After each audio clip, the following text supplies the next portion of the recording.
প্রধান উপদেষ্টা ডক্টর মোহাম্মদ ইউনূস বলেছেন যে হচ্ছে 2025 সালের শেষের দিকে অথবা 2026 সালের শুরুর দিকে নির্বাচনের একটা আভাস তিনি দিয়েছেন। এই ক্ষেত্রে কি রাজনৈতিক দলগুলোর চাপের মুখে এই ভোটার তালিকা হালনাগাদ এবং হচ্ছে এই নির্বাচন বিষয়ক কিছু জরুরি সংস্কার করে এই নির্বাচনটা দিয়ে চলে যাওয়ার চেষ্টা করছে কিনা, সেই ক্ষেত্রে সংস্কারগুলোর কি আলোর মুখ দেখবে কিনা?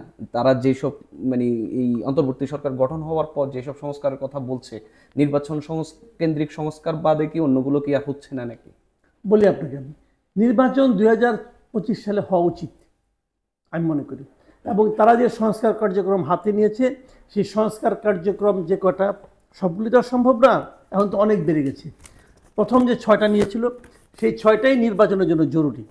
6টা নির্বাচনী মানে নির্বাচনের জন্য জরুরি ওই 6টা সংস্কার সম্পন্ন করার মাধ্যমেই 2025 সালের মধ্যে নির্বাচন হওয়া সম্ভব। এটাতে মানে দীর্ঘ সময় নিলেই ভালো হবে তা নয়। কেন সম্ভব সেটা বলি আপনাকে।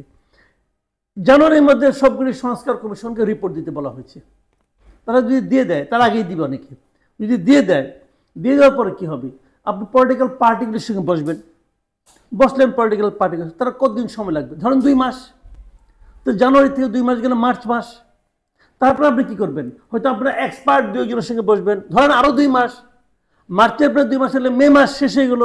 মে মাসের মধ্যে আপনার সংস্কার শেষ। তারপরে আপনি নির্বাচন কমিশনকে বললেন তুমি নির্বাচন তফসিল ঘোষণা করো, সে 3 মাস সময় নিয়ে তফসিল ঘোষণা করলো। তো জুন জুলাই অগাস্ট শেষ হয়ে গেলো, সেপ্টেম্বর অক্টোবর থেকে নির্বাচন হইতে আধা কি? আমি তো দেখি না। এবার চাপটা দরকার নেই তো। এই 2025 সালে নির্বাচন হইতে কোনো বাধা নাই, হালনাগাদ সহ সহ করা সম্ভব। কেন সম্ভব? আমি তো হিসাব দিলাম আপনাকে ভাই, আমি তো আপনাকে হিসাব করে দিলাম এই সময়ের মধ্যে করা সম্ভব। মনে রাখবেন, আমি মনে করি যে এই উপদেষ্টা পরিষদের মধ্যে কেউ আছে আরও 2-3 বছর ক্ষমতায় থাকতে চায়, তাদের আকাঙ্ক্ষা। এখন তাদের আকাঙ্ক্ষাকে সম্মান জানাতে আমার আপনার কাজ না, পলিটিক্যাল পার্টিগুলোরও কাজ না। এই সরকারের মধ্যে বুদ্ধিমান যারা আছে তারা অবশ্যই চাইবেন 2025-এর মধ্যে নির্বাচন দিতে। কারণটা বলি আপনাকে, বাংলাদেশের মানুষ খুব দ্রুত ধৈর্য হারায় ফেলায় এই সরকারের উপর। তারা কিন্তু সরকারকে প্রতিদিনই কিন্তু বিচার বিশ্লেষণ করে যে আপনারা কি করছেন, আপনাদের কাছে আমি কী চেয়েছিলাম, কতটুকু পারলেন, এই বিচারটা কিন্তু তারা ডেইলি করে। এবং এই বিচারে প্রতিদিনই এই অন্তর্বর্তীকালীন সরকারের মার্কস কমতেছে, সে প্রতিদিনই আগের দিনের চেয়ে কম জনপ্রিয় হচ্ছে।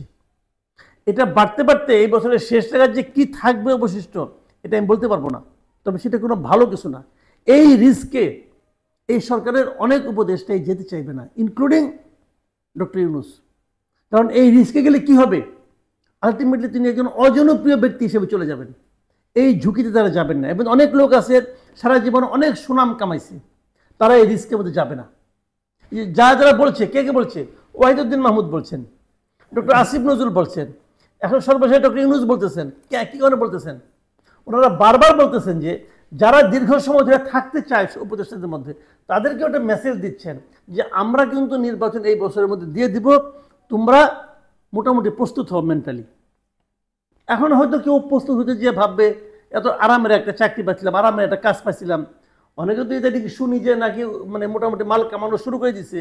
যদি সেটা হয় তাহলে তো হতাশ হতেই পারে, কোনো সমস্যা নেই। কিন্তু নির্বাচন এই বছরের মধ্যে হবে, আপনি নিশ্চিত, আপনি লিখে রাখতে পারেন, এটা আমার চ্যালেঞ্জ। এই বছরের মধ্যে নির্বাচন হয়ে যাবে।